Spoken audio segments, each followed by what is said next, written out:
Tanggal 26 November, hari ke-331. Bacaan Galatia pasal 1 sampai pasal 6. Terbebas dalam Kristus. Garis besar.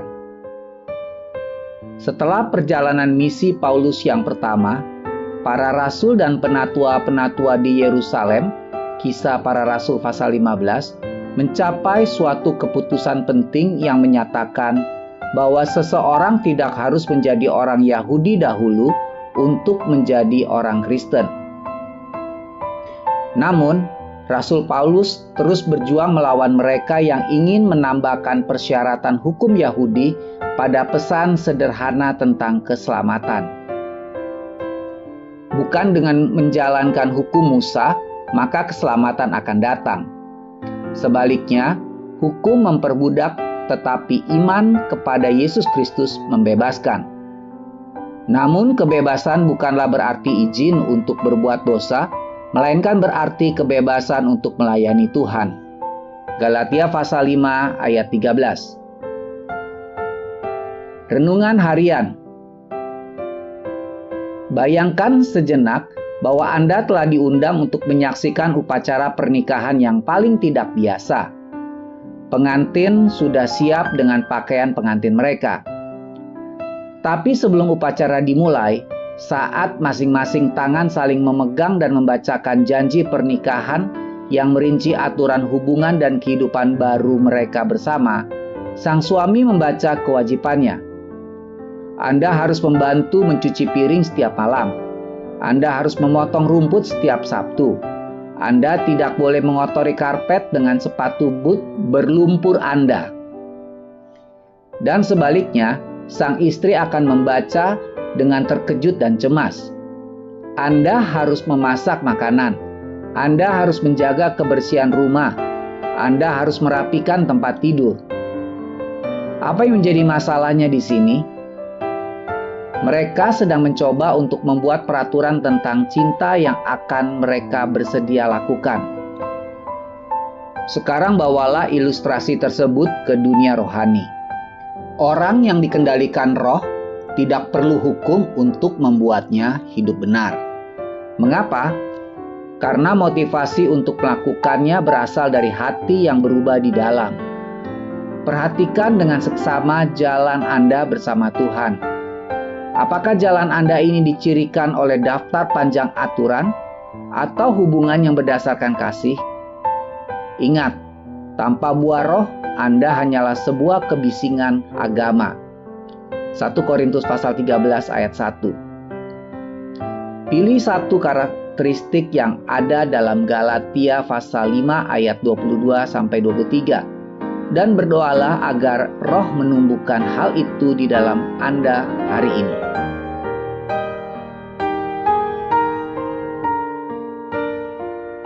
Kepatuhan berlebih pada hukum menciptakan kesombongan dalam hati. Pendalaman.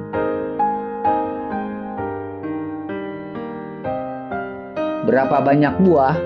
Galatia pasal 5 ayat 22-23. Sepertinya bukan kebetulan bahwa Paulus memilih kata tunggal daripada kata majemuk untuk buah dalam perikop ini. Galatia pasal 5 ayat 22-23. Kesembilan atribut Kristen ini berasal dari satu roh. Hubungan yang intim dengan Dia menimbulkan semua buah ini. Galatia, edisi cetak besar.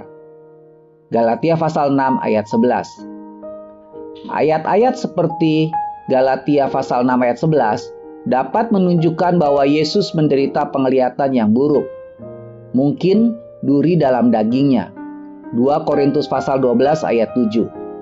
Hal ini menyebabkan dia mendiktekan surat-suratnya, Roma pasal 16 ayat 22, dan menambahkan sapaan yang ditulis tangan, 1 Korintus 16 ayat 21.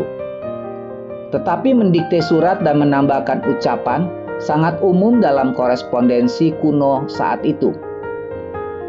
Penjelasan lain yang mungkin untuk ayat 11 adalah bahwa orang Galatia telah menerima surat palsu dalam nama Paulus dari seorang guru palsu, dan tulisan tegasnya dimaksudkan untuk membuktikan surat ini asli. Amin. Tuhan Yesus memberkati.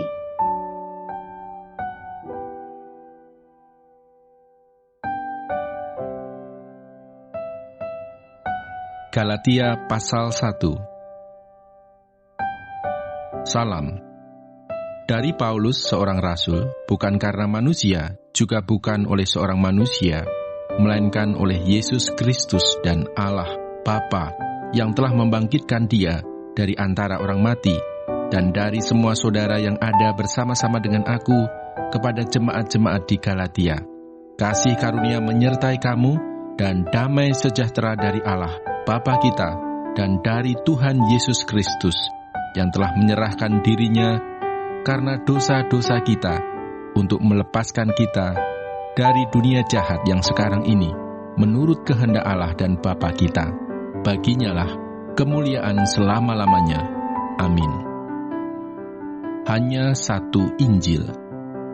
Aku heran bahwa kamu begitu lekas berbalik daripada Dia yang oleh kasih karunia Kristus telah memanggil kamu dan mengikuti suatu Injil lain yang sebenarnya bukan Injil.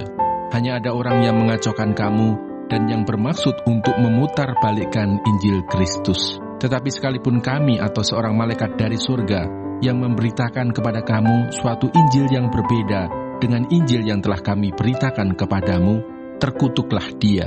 Seperti yang telah kami katakan dahulu, sekarang kukatakan sekali lagi. Jikalau ada orang yang memberitakan kepadamu suatu Injil yang berbeda dengan apa yang telah kamu terima, terkutuklah dia. Jadi bagaimana sekarang? Adakah ku cari kesukaan manusia atau kesukaan Allah?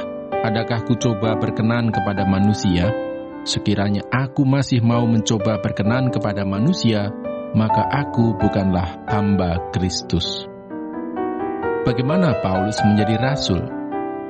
Sebab aku menegaskan kepadamu, saudara-saudaraku, bahwa Injil yang kuberitakan itu bukanlah Injil manusia, karena aku bukan menerimanya dari manusia, dan bukan manusia yang mengajarkannya kepadaku, tetapi aku menerimanya oleh penyataan Yesus Kristus. Sebab kamu telah mendengar tentang hidupku dahulu dalam agama Yahudi.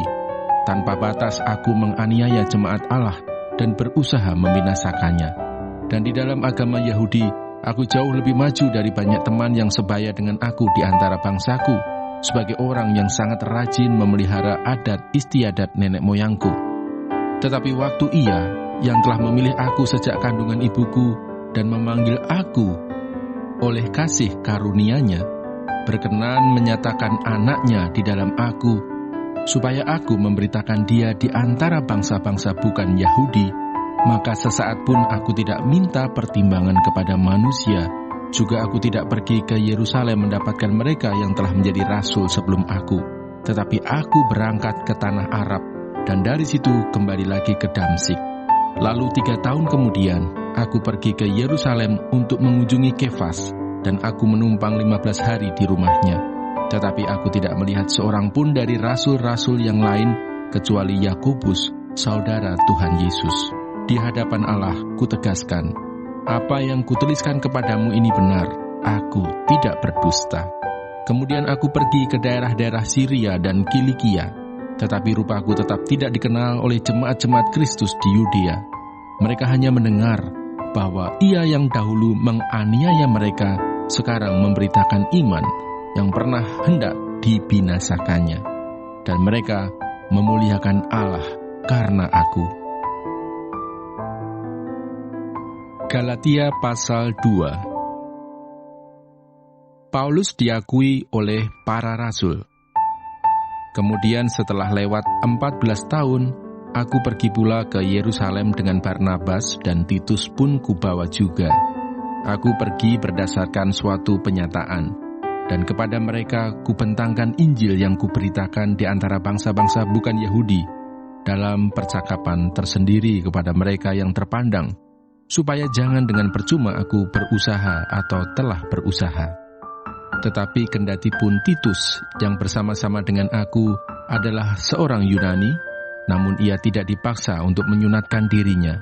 Memang ada desakan dari saudara-saudara palsu yang menyusup masuk, yaitu mereka yang menyelundup ke dalam untuk menghadang kebebasan kita yang kita miliki di dalam Kristus Yesus, supaya dengan jalan itu mereka dapat memperhambakan kita. Tetapi sesaat pun kami tidak mau mundur dan tunduk kepada mereka, agar kebenaran Injil dapat tinggal tetap pada kamu. Dan mengenai mereka yang dianggap terpandang itu, bagaimana kedudukan mereka dahulu, itu tidak penting bagiku, sebab Allah tidak memandang muka. Bagaimanapun juga, mereka yang terpandang itu tidak memaksakan sesuatu yang lain kepadaku. Tetapi sebaliknya, setelah mereka melihat bahwa kepadaku telah dipercayakan pemberitaan Injil untuk orang-orang tak bersunat, sama seperti kepada Petrus untuk orang-orang bersunat, karena ia yang telah memberikan kekuatan kepada Petrus untuk menjadi rasul bagi orang-orang bersunat, ia juga yang telah memberikan kekuatan kepadaku untuk orang-orang yang tidak bersunat. Dan setelah melihat kasih karunia yang dianugerahkan kepadaku, maka Yakobus, Kefas, dan Yohanes yang dipandang sebagai soko guru jemaat, berjabat tangan dengan aku dan dengan Barnabas sebagai tanda persekutuan, supaya kami pergi kepada orang-orang yang tidak bersunat dan mereka kepada orang-orang yang bersunat. Hanya kami harus tetap mengingat orang-orang miskin, dan memang itulah yang sungguh-sungguh kuusahakan melakukannya. Paulus bertentangan dengan Petrus. Tetapi waktu Kefas datang ke Antiokhia, aku berterus terang menentangnya sebab ia salah. Karena sebelum beberapa orang dari kalangan Yakobus datang, ia makan sehidangan dengan saudara-saudara yang tidak bersunat. Tetapi setelah mereka datang, ia mengundurkan diri dan menjauhi mereka karena takut akan saudara-saudara yang bersunat. Dan orang-orang Yahudi yang lain pun turut berlaku munafik dengan dia, sehingga Barnabas sendiri turut terseret oleh kemunafikan mereka. Tetapi waktu kulihat bahwa kelakuan mereka itu tidak sesuai dengan kebenaran Injil, aku berkata kepada Kefas di hadapan mereka semua, "Jika engkau seorang Yahudi, hidup secara kafir dan bukan secara Yahudi, bagaimanakah engkau dapat memaksa saudara-saudara yang tidak bersunat untuk hidup secara Yahudi? Yang terutama juga untuk orang Kristen keturunan Yahudi. Menurut kelahiran, kami adalah orang Yahudi dan bukan orang berdosa dari bangsa-bangsa lain. Kamu tahu bahwa tidak seorang pun yang dibenarkan oleh karena melakukan hukum Taurat, tetapi hanya oleh karena iman dalam Kristus Yesus.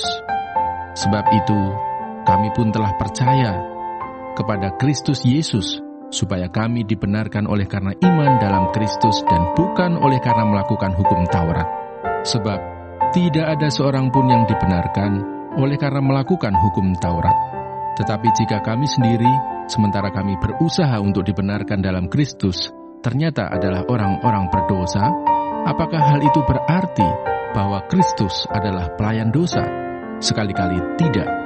Karena jikalau aku membangun kembali apa yang telah kurombak, aku menyatakan diriku sebagai pelanggar hukum Taurat.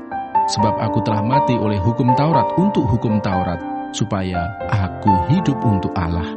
Aku telah disalibkan dengan Kristus, namun aku hidup, tetapi bukan lagi aku sendiri yang hidup, melainkan Kristus yang hidup di dalam aku.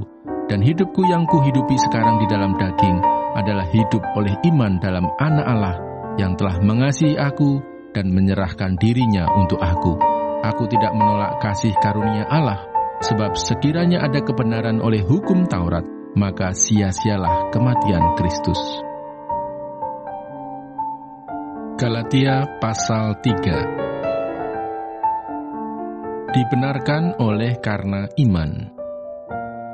Hai orang-orang Galatia yang bodoh, siapakah yang telah mempesona kamu? Bukankah Yesus Kristus yang disalibkan itu telah dilukiskan dengan terang di depanmu? Hanya ini yang hendak ku ketahui daripada kamu. Adakah kamu telah menerima Roh karena melakukan hukum Taurat, atau karena percaya kepada pemberitaan Injil? Adakah kamu sebodoh itu? Kamu telah mulai dengan Roh, maukah kamu sekarang mengakhirinya di dalam daging? Sia-siakah semua yang telah kamu alami sebanyak itu? Masakan sia-sia? Jadi bagaimana sekarang? Apakah Ia yang menganugerahkan roh kepada kamu dengan berlimpah-limpah dan yang melakukan mujizat di antara kamu? Berbuat demikian karena kamu melakukan hukum Taurat atau karena kamu percaya kepada pemberitaan Injil? Secara itu jugalah Abraham percaya kepada Allah, maka Allah memperhitungkan hal itu kepadanya sebagai kebenaran. Jadi kamu lihat bahwa mereka yang hidup dari iman, mereka itulah anak-anak Abraham. Dan kitab suci yang sebelumnya mengetahui bahwa Allah membenarkan orang-orang bukan Yahudi oleh karena iman, telah terlebih dahulu memberitakan Injil kepada Abraham. Olehmu segala bangsa akan diberkati. Jadi mereka yang hidup dari iman, merekalah yang diberkati bersama-sama dengan Abraham yang beriman itu. Karena semua orang yang hidup dari pekerjaan hukum Taurat berada di bawah kutuk. Sebab ada tertulis, terkutuklah orang yang tidak setia melakukan segala sesuatu yang tertulis dalam kitab hukum Taurat. Dan bahwa tidak ada orang yang dibenarkan di hadapan Allah, karena melakukan hukum Taurat adalah jelas, karena orang yang benar akan hidup oleh iman. Tetapi dasar hukum Taurat bukanlah iman, melainkan siapa yang melakukannya akan hidup karenanya. Kristus telah menebus kita dari kutuk hukum Taurat dengan jalan menjadi kutuk karena kita. Sebab ada tertulis, terkutuklah orang yang digantung pada kayu salib. Yesus Kristus telah membuat ini, supaya di dalam Dia berkat Abraham sampai kepada bangsa-bangsa lain.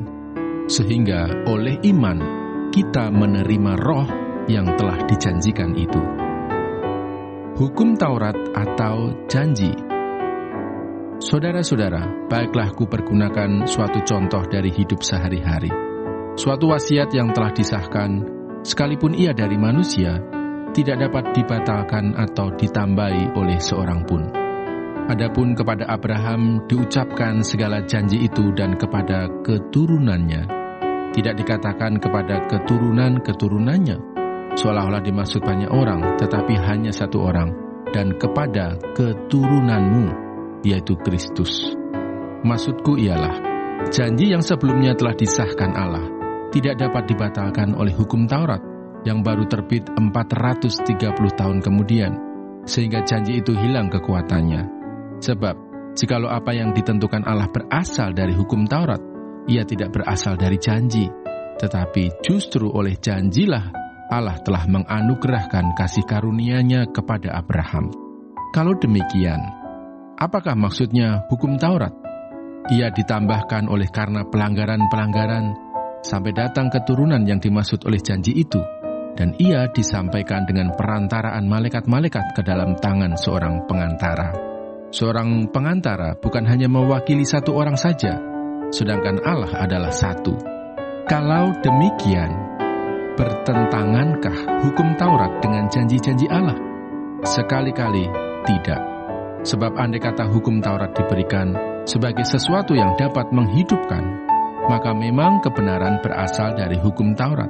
Tetapi kitab suci telah mengurung segala sesuatu di bawah kekuasaan dosa, supaya oleh karena iman dalam Yesus Kristus, janji itu diberikan kepada mereka yang percaya. Sebelum iman itu datang, kita berada di bawah pengawalan hukum Taurat dan dikurung sampai iman itu telah dinyatakan. Jadi hukum Taurat adalah penuntun bagi kita sampai Kristus datang, supaya kita dibenarkan karena iman. Sekarang iman itu telah datang, karena itu kita tidak berada lagi di bawah pengawasan penuntun.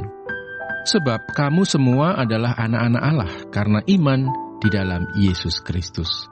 Karena kamu semua yang dibaptis dalam Kristus telah mengenakan Kristus. Dalam hal ini, tidak ada orang Yahudi atau orang Yunani, tidak ada hamba atau orang merdeka, tidak ada laki-laki atau perempuan, karena kamu semua adalah satu di dalam Kristus Yesus. Dan jikalau kamu adalah milik Kristus, maka kamu juga adalah keturunan Abraham dan berhak menerima janji Allah. Galatia pasal 4.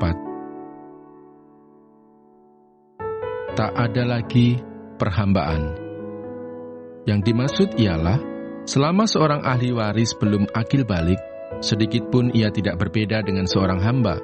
Sesungguh pun ia adalah tuan dari segala sesuatu. tetapi ia berada di bawah perwalian dan pengawasan sampai pada saat yang telah ditentukan oleh Bapanya. Demikian pula kita, selama kita belum akil balik, kita takluk juga kepada roh-roh dunia. Tetapi setelah genap waktunya, maka Allah mengutus anaknya yang lahir dari seorang perempuan dan takluk kepada hukum Taurat. Ia diutus untuk menebus mereka yang takluk kepada hukum Taurat, supaya kita diterima menjadi anak. Dan karena kamu adalah anak, maka Allah telah menyuruh roh anaknya ke dalam hati kita, yang berseru, "Ya Aba, ya Bapa." Jadi kamu bukan lagi hamba, melainkan anak. Jikalau kamu anak, maka kamu juga adalah ahli waris oleh Allah. Dahulu, ketika kamu tidak mengenal Allah, kamu memperhambakan diri kepada Allah-Allah yang pada hakikatnya bukan Allah. Tetapi sekarang, sesudah kamu mengenal Allah, atau lebih baik, sesudah kamu dikenal Allah, bagaimanakah kamu berbalik lagi kepada roh-roh dunia yang lemah dan miskin, dan mau mulai memperhambakan diri lagi kepadanya? Kamu dengan teliti memelihara hari-hari tertentu, bulan-bulan, masa-masa yang tetap, dan tahun-tahun. Aku khawatir kalau susah payahku untuk kamu telah sia-sia. Ingatlah akan hubungan kita yang semula. Aku minta kepadamu, saudara-saudara, jadilah sama seperti aku, sebab aku pun telah menjadi sama seperti kamu. Belum pernah kualami sesuatu yang tidak baik daripadamu. Kamu tahu bahwa aku pertama kali telah memberitakan Injil kepadamu oleh karena aku sakit pada tubuhku. Sungguh pun demikian keadaan tubuhku itu yang merupakan pencobaan bagi kamu, namun kamu tidak menganggapnya sebagai sesuatu yang hina dan yang menjijikkan. Tetapi kamu telah menyambut aku, sama seperti menyambut seorang malaikat Allah, malahan sama seperti menyambut Kristus Yesus sendiri. Betapa bahagianya kamu pada waktu itu. Dan sekarang, di manakah bahagiamu itu? Karena aku dapat bersaksi tentang kamu, bahwa jika mungkin, kamu telah mencunggil matamu dan memberikannya kepadaku. Apakah dengan mengatakan kebenaran kepadamu, aku telah menjadi musuhmu? Mereka dengan giat berusaha untuk menarik kamu, tetapi tidak dengan tulus hati, karena mereka mau mengucilkan kamu, supaya kamu dengan giat mengikuti mereka. Memang baik kalau orang dengan giat berusaha menarik orang lain dalam perkara-perkara yang baik, asal pada setiap waktu dan bukan hanya bila aku ada di antaramu. Hai anak-anakku, karena kamu aku menderita sakit bersalin lagi, sampai rupa Kristus menjadi nyata di dalam kamu. Betapa rinduku untuk berada di antara kamu pada saat ini dan dapat berbicara dengan suara yang lain, karena aku telah habis akal menghadapi kamu. Hagar dan Sarah.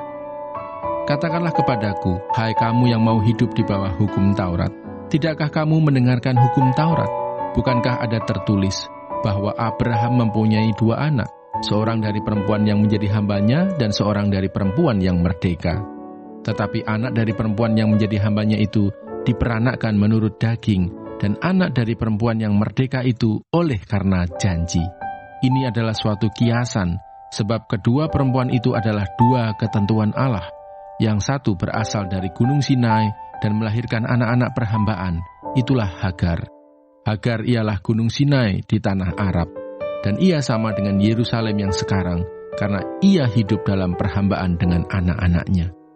Tetapi Yerusalem surgawi adalah perempuan yang merdeka, dan ialah ibu kita, karena ada tertulis, bersukacitalah, hai si mandul yang tidak pernah melahirkan, bergembira dan bersorak-sorailah, hai engkau yang tidak pernah menderita sakit bersalin, sebab yang ditinggalkan suaminya akan mempunyai lebih banyak anak daripada yang bersuami.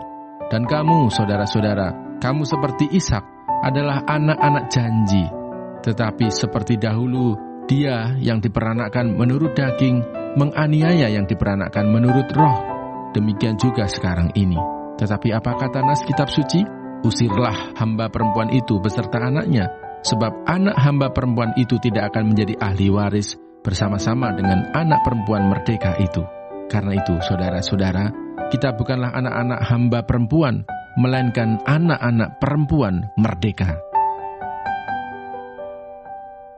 Galatia pasal 5. Kemerdekaan Kristen.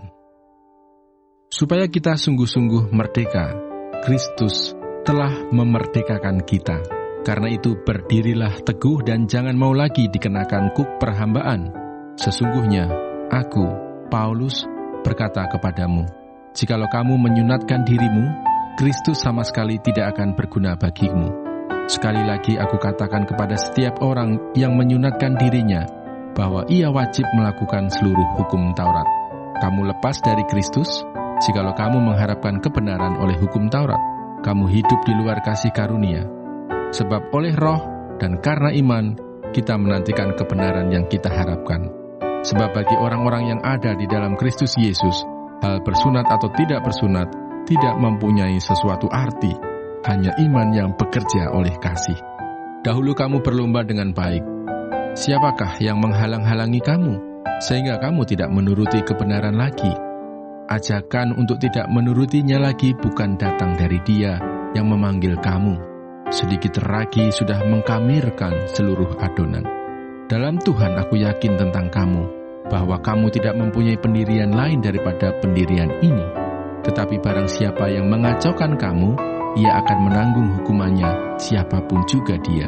Dan lagi aku ini, saudara-saudara, jikalau aku masih memberitakan sunat, mengapakah aku masih dianiaya juga? Sebab kalau demikian, salib bukan batu sandungan lagi. Baiklah mereka yang menghasut kamu itu, mengebirikan saja dirinya. Saudara-saudara, memang kamu telah dipanggil untuk merdeka. Tetapi janganlah kamu mempergunakan kemerdekaan itu sebagai kesempatan untuk kehidupan dalam dosa, melainkan layanilah seorang akan yang lain oleh kasih. Sebab seluruh hukum Taurat tercakup dalam satu firman ini, yaitu, kasihilah sesamamu manusia seperti dirimu sendiri. Tetapi jikalau kamu saling menggigit dan saling menelan, awaslah, supaya jangan kamu saling membinasakan. Hidup menurut daging atau roh. Maksudku ialah, hiduplah oleh roh, maka kamu tidak akan menuruti keinginan daging. Sebab keinginan daging berlawanan dengan keinginan roh, dan keinginan roh berlawanan dengan keinginan daging. Karena keduanya bertentangan, sehingga kamu setiap kali tidak melakukan apa yang kamu kehendaki. Akan tetapi, jikalau kamu memberi dirimu dipimpin oleh roh, maka kamu tidak hidup di bawah hukum Taurat. Perbuatan daging telah nyata, yaitu percabulan, kecemaran, hawa nafsu, penyembahan berhala, sihir, perseteruan, perselisihan, iri hati, amarah, kepentingan diri sendiri, percideraan, roh pemecah, kedengkian, kemabukan, pesta pora, dan sebagainya. Terhadap semuanya itu kuperingatkan kamu, seperti yang telah kubuat dahulu, bahwa barang siapa melakukan hal-hal yang demikian, ia tidak akan mendapat bagian dalam kerajaan Allah. Tetapi buah roh ialah kasih, sukacita, damai sejahtera, kesabaran, kemurahan, kebaikan, kesetiaan, kelemah lembutan, penguasaan diri. Tidak ada hukum yang menentang hal-hal itu.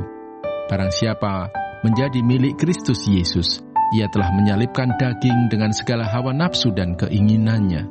Jikalau kita hidup oleh roh, baiklah hidup kita juga dipimpin oleh roh. Dan janganlah kita gila hormat, janganlah kita saling menantang dan saling mendengki. Galatia pasal 6. Saling membantulah kamu.